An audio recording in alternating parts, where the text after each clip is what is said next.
Yo. This is my house, y'all. Welcome to MTV Cribs. Come inside. Simon legitimately thought that somebody was watching them. He told Radar that he had 56 cameras inside the house, outside the house, down on the cul-de-sac. He even showed Radar a scrambling device that he and Brittany had installed. Investigators found that the home was suffering from a pack rat and hoarding situation. There was also a ton of mold and dust supposedly in the home.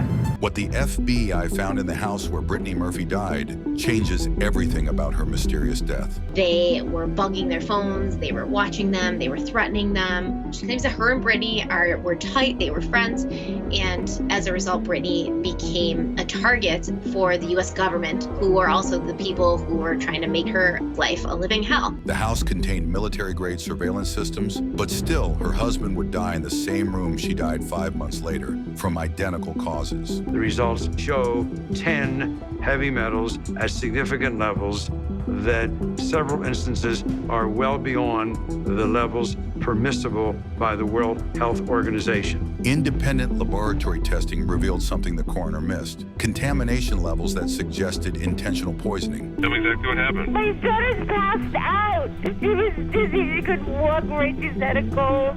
Oh my God. That 911 call that started it all. But what investigators discovered inside 1895 Rising Glen Road would challenge everything the public was told about Brittany Murphy's death. The 911 call came in at 8 a.m. on December 20th, 2009. A frantic voice echoed through the emergency dispatch center from 1895 Rising Glen Road in the Hollywood Hills. Sharon Murphy had found her 32-year-old daughter Brittany unconscious on the bathroom floor. The house, a sprawling mansion nestled among the hills, held secrets that would emerge only after investigators began digging deeper into what really happened that December morning. Is someone coming? Yeah, ma'am. Firefighters arrived at the multi-million-dollar property to find Brittany Murphy in critical condition. The bathroom where she collapsed would become ground zero for one of Hollywood's most mysterious deaths. Instead of calling 911 immediately, her husband Simon Monjack and mother Sharon Murphy had attempted to revive her with a cold shower. This delay would prove fatal.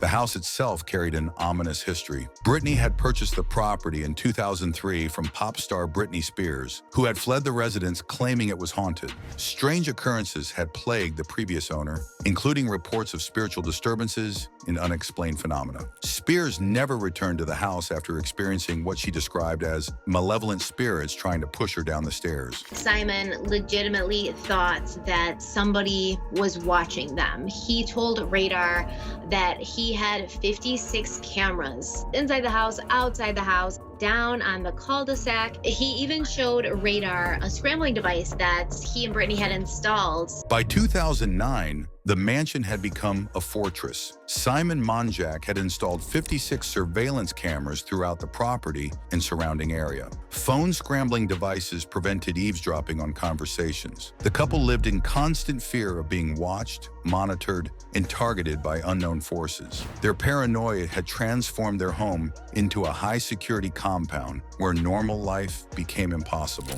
The layout of the house would prove crucial to understanding the events of December 20th. The master bathroom where Brittany collapsed was small, almost cramped, despite the mansion's enormous size. She had often retreated there for hours, treating it as her private sanctuary where she could sing and read poetry away from the surveillance and tension that permeated the rest of the house. When paramedics finally arrived, they found Brittany in full cardiac arrest. The delay in calling for help had cost precious minutes that might have saved her life. She was transported to Cedars-Sinai Medical Center, where she was pronounced dead at 10:05 a.m. The house that was supposed to be her refuge had become her tomb. The physical evidence inside the residence would later reveal a complex web of prescription medications, health problems, and environmental factors that contributed to the tragedy. But the most disturbing discoveries were yet to come as investigators began to uncover the toxic relationships and dangerous secrets hidden within the walls of 1895 Rising Glen Road. The Los Angeles County Coroner's Office performed Brittany Murphy's autopsy on December 21st, 2009,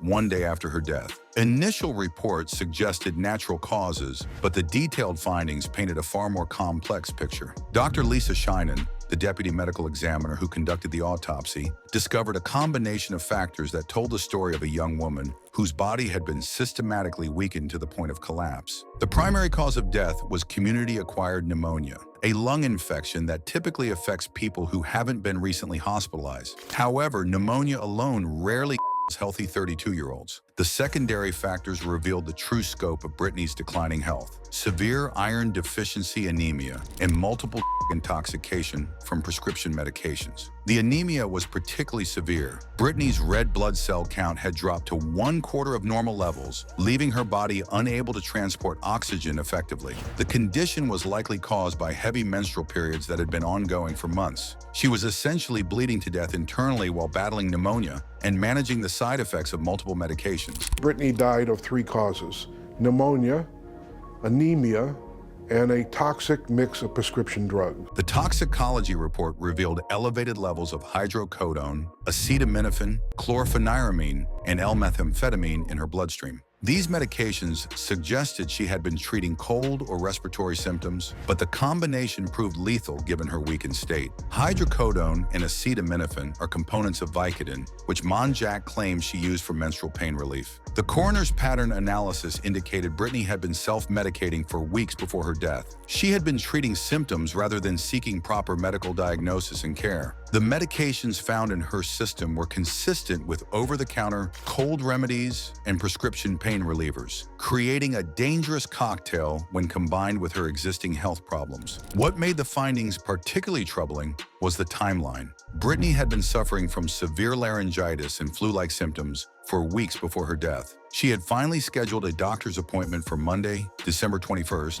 but died on Sunday morning, just hours before she would have received professional medical care. The autopsy also revealed chronic health issues that had gone untreated. Her immune system was severely compromised, making her vulnerable to infections that a healthy person could easily fight off. The combination of anemia, pneumonia, and intoxication created a perfect storm that her weakened body couldn't survive. Medical experts would later testify that Brittany's death was entirely preventable. Had she sought medical attention days or even hours earlier, proper treatment could have saved her life. Instead, she had relied on home remedies and over-the-counter medications, while her condition deteriorated beyond the point of recovery. The house on Rising Glen Road had witnessed the slow decline of a talented actress whose fear of doctors and preference for holistic healing had ultimately cost her everything. The autopsy revealed not just how she died, but how she had been dying for weeks while those closest to her failed to recognize the severity of her condition. Simon Monjack entered Brittany Murphy's life during one of her most vulnerable periods. The British screenwriter appeared in 2007 when her career was stalling and her confidence had been shattered by Hollywood's cruel treatment. What seemed like a romantic rescue would prove to be something far more sinister, as Monjack's web of lies and manipulation slowly consumed every aspect of Brittany's existence. The red flags were there from the beginning, but Brittany was desperate for love and stability. Monjack claimed to be a successful screenwriter, a wealthy art collector, and even the largest private owner of Vermeer paintings in the world. He boasted about dating supermodels like Elle Macpherson and Madonna. He told elaborate stories about surviving terminal brain cancer through experimental shark fin treatments. Every word was a fabrication. Well, I'm often referred to as a criminal without a criminal record, which is quite funny. I woke up the morning after my wife died and there was a thing saying Monjack's controlling behavior became apparent to those around Brittany almost immediately. He isolated her from friends and family, took over her business decisions, and accompanied her to every professional engagement. Former colleagues described him as manipulative and abusive, someone who preyed on Brittany's insecurities and growing desperation.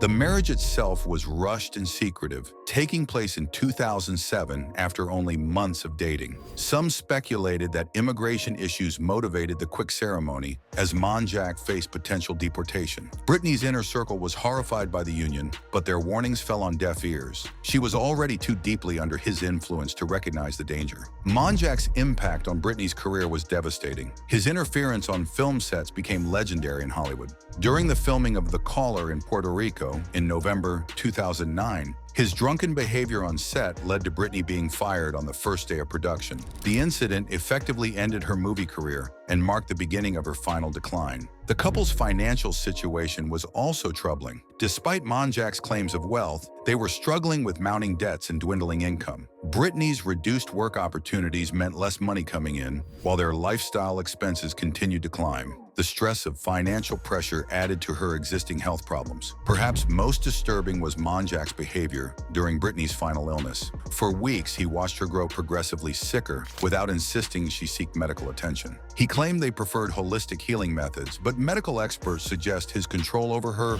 medical decisions may have contributed to her death. His reluctance to authorize an autopsy raised additional suspicions about his motives. After Brittany's death, Monjack's true nature became even more apparent. He continued living in the house with Sharon Murphy, their relationship so inappropriate that rumors circulated about them sharing a bed. His media appearances were calculated attempts to control the narrative and potentially profit from his wife's death through a planned foundation that never materialized. The man who claimed to love Brittany Murphy had systematically destroyed every aspect of her life. His lies, manipulation, and control had isolated her from help when she needed it most. The house on Rising Glen Road had become a prison where a talented actress slowly deteriorated under the influence of a who fed on her vulnerability and desperation. The investigation into Brittany Murphy's death eventually focused on the environment where she spent her final months. The house on Rising Glen Road had become more than just a residence. It was a toxic ecosystem that may have contributed to both her death and the eerily similar death of Simon Monjack 5 months later. Environmental factors, family dynamics, and living conditions combined to create a perfect storm of health hazards. Sharon Murphy, Brittany's mother, initially promoted the theory that toxic black mold in the house had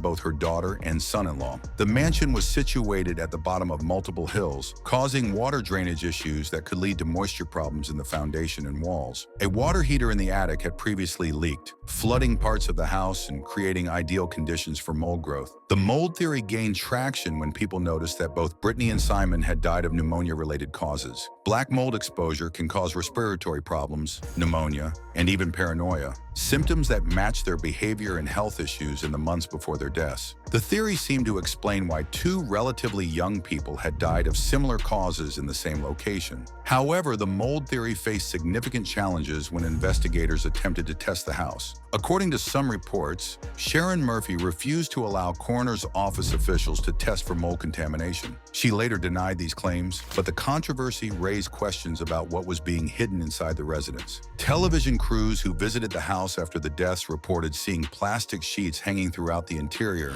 suggesting mold remediation work was being conducted. This apparent cleanup effort occurred before official testing could be completed, potentially destroying evidence that might have supported or disproven the environmental contamination theory. The timing of the alleged mold remediation raised additional suspicions. If toxic mold was indeed responsible for the deaths, why hadn't Sharon Murphy, who lived in the same house, become seriously ill? As the oldest resident, with presumably the weakest immune system, she should have been the most vulnerable to mold-related health problems. Legal complications surrounded the house's environmental issues. Sharon Murphy reportedly settled with the builders over construction-related problems, possibly including water damage that could have led to mold growth. Non-disclosure agreements may have prevented public discussion of any environmental hazards that were discovered during the legal proceedings. The house's history added another layer to the environmental concerns. Britney Spears had fled the property, claiming it was haunted, but her experiences could have been related to environmental factors rather than supernatural phenomena. Mold exposure can cause hallucinations, paranoia,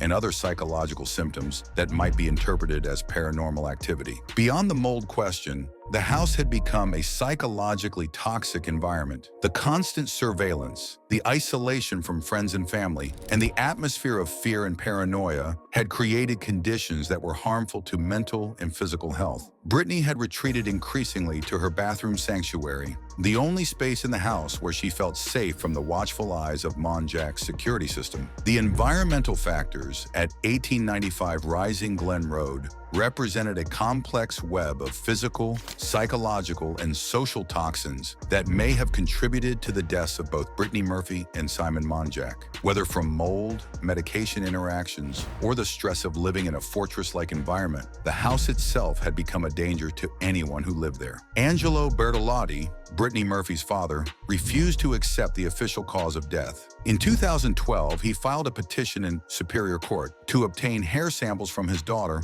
for independent testing. What he discovered would reignite conspiracy theories and raise disturbing questions about whether Brittany had been deliberately poisoned by someone close to her. The independent laboratory analysis revealed elevated levels of 10 heavy metals in Brittany's hair, including antimony and barium at concentrations that were 2 to 9 times higher than World Health Organization safety standards. The findings suggested possible poisoning, leading Bertolotti to publicly declare that his daughter had.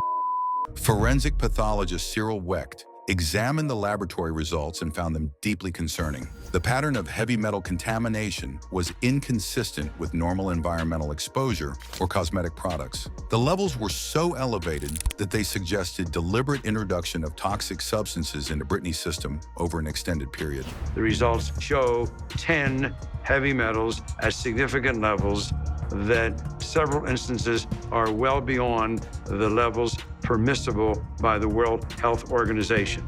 The timing of the heavy metal exposure appeared to correlate with the months leading up to Brittany's death. This suggested that if poisoning had occurred, it was a gradual process rather than a single acute event. The symptoms Bertolotti described, headaches, abdominal cramps, wheezing, disorientation, and congestion, were consistent with chronic heavy metal poisoning. However, toxicology experts raised significant questions about the hair analysis methodology. Dr. Bruce Goldberger from the University of Florida pointed out that hair can be contaminated by external sources, including hair dyes, treatments, and environmental exposure.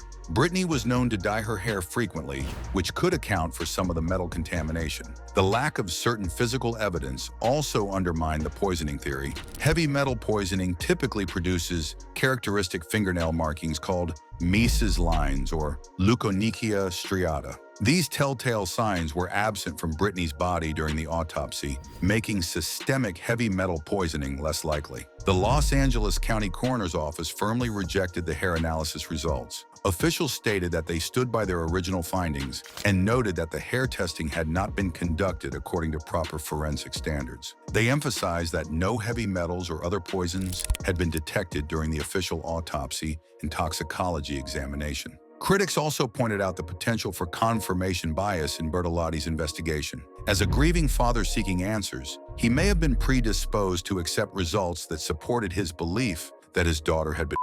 The private laboratory conducting the analysis may have been influenced by the client's expectations. The poisoning theory gained additional attention when Simon Monjack died 5 months later with similar symptoms. If both deaths were the result of poisoning, it suggested either a common source of contamination or a deliberate campaign to eliminate both victims. However, this also raised questions about motive and opportunity that remained unanswered. Despite the controversy surrounding the hair analysis, the poisoning theory highlighted legitimate concerns about the circumstances of Brittany's death. The rapid deterioration of her health, the environmental conditions in the house, and the behavior of those around her during her final weeks all warranted closer examination. The heavy metal findings, while disputed by experts, represented a father's desperate attempt to find answers to questions that the official investigation had failed to address. Whether the result of deliberate poisoning, environmental contamination, or laboratory error, the elevated metal levels added another layer of mystery to an already complex case.